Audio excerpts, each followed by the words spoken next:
मौलाना अरशद मदनी के बयान पर रामनगरी अयोध्या के संतों महंतों ने तीखी प्रतिक्रिया व्यक्त की है।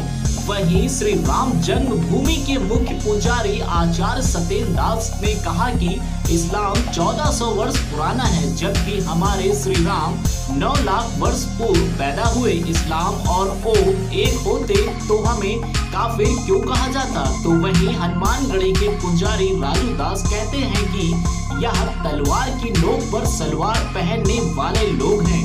इस्लाम में एक कौम और एक मजहब, एक संप्रदाय की बात होती है और हम भी को काफिर क्यों कहा गया। यही नहीं, अगर इस्लाम शांति का प्रतीक होता, अगर इस्लाम और ओ एक का अर्थ एक होता तो इस्लाम को मानने वाले, ओम को मानने वाले लोगों का सिर कलम क्यों करते। इसलिए मौलाना मदनी की भाषा ठीक नहीं है। वह रोजी रोटी चलाने के लिए इस तरह की बातें कर रहे हैं। मौलाना मदनी को भी घर वापसी करनी पड़ेगी। जमीयत उलेमा हिंद के मौलाना मदनी ने जिस प्रकार से उन्होंने कहा कि जितना यह देश मोहन भागवत और मोदी का है, उससे कहीं ज़्यादा हम लोगों का है। सही उन्होंने कहा है, कोई गलत नहीं कहा है।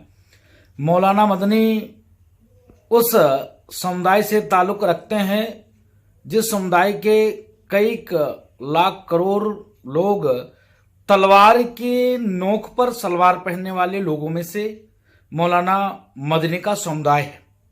उन्होंने ये भी कहा कि इस्लाम सबसे प्राचीन धर्म है। तो यह देश सनातन परंपरा वाली देश है। इस्लाम का जन्म 1600 वर्ष हुआ है। सनातन का जन्म आज नहीं, अनाज से है। हम किसी भी मजहब का, संप्रदाय का विरोध नहीं करते हैं, लेकिन उन्होंने एक चीज और भी कहा है कि इस्लाम के बारे में जिस प्रकार से भ्रांतियां फैलाई जा रही है और इस्लाम को दबाया जा रहा है, दुखद है कि इन लोग से मेरा सवाल है मौलाना मदनी से कि आप देख सकते हैं कि यह मुल्क तभी तक सेकुलर है जब तक सनातनी यहाँ पर हैं, हिंदू बहुसंख्यक है। 1947 में जिस प्रकार से देश का बंटवारा होना, हिंदुस्तान और पाकिस्तान, किसने कराया? मौलाना मदनी के ही सांप्रदायिक तो लोग थे जिन्होंने हिंदुस्तान से पाकिस्तान कर दिया। और आज वो बता रहे हैं कि मुसलमानों के साथ जाति हो रही है। हिंदुस्तान में तो जब देश आजाद हुआ तो संख्या 6 करोड़ थी, आज 40 करोड़ है। पाकिस्तान में हिंदुओं की संख्या 3 करोड़ था, 0 हो गया। क्या स्थिति है? तो यह देश संविधान से चलता है और यहाँ पर जिस प्रकार से सभी वर्ण, सभी धर्म, सभी वर्ग समुदाय के लोगों का देखभाल, रख रखाव, उनकी धार्मिक स्वतंत्रता, धार्मिक आज़ादी, जिसको जो मर्जी वो बोल सकता है। इसके नाते मौलाना मदनी मोहन भागवत और प्रधानमंत्री जी के बारे में बोल रहे हैं और इसके बाद कह रहे हैं कि यह देश जितना उनका है उतना मेरा भी है। अच्छी बात है, लेकिन इस्लाम के बारे में उनका जो तर्क है वो कुतर्क है। ये लोग तलवार के बल पर सलवार पहनने वाले इनके पूर्वज थे, उन्हीं के वंशज है। मौलाना मदनी भी 200-300-400 वर्ष पूर्व सनातन के ही मानने वाले रहे होंगे, ना कि इस्लाम की।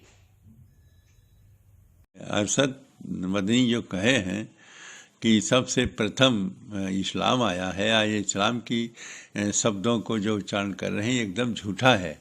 इस्लाम आज से 14 वर्ष पहले आया है। इसके पहले इस्लाम का कोई नाम निशान नहीं था।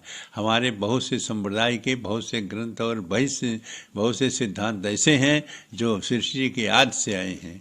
भगवान श्री राम का ही जो जन्म हुआ है वही लगभग 9 लाख वर्ष पहले हुआ है। तो ऐसी स्थिति में कह देना कि पहले यह हमारा जो इस्लाम है वो आया है और उसकी जो आयातें आई हैं यह झूठ है। वो अपने बिना प्रमाण के अपनी बात कह रहे हैं। वस्तुतः हमारे यहाँ 4 वेद हैं। चारों वेदों की उत्पत्ति आदि में हुई और वही 4 वेद के माध्यम से जो संचालन हुआ है शब्दों का, गुणों का, धर्मों का और सनातन धर्म का, इस सब का व्यवस्था हुई है, वो चारों वेद से हुई है।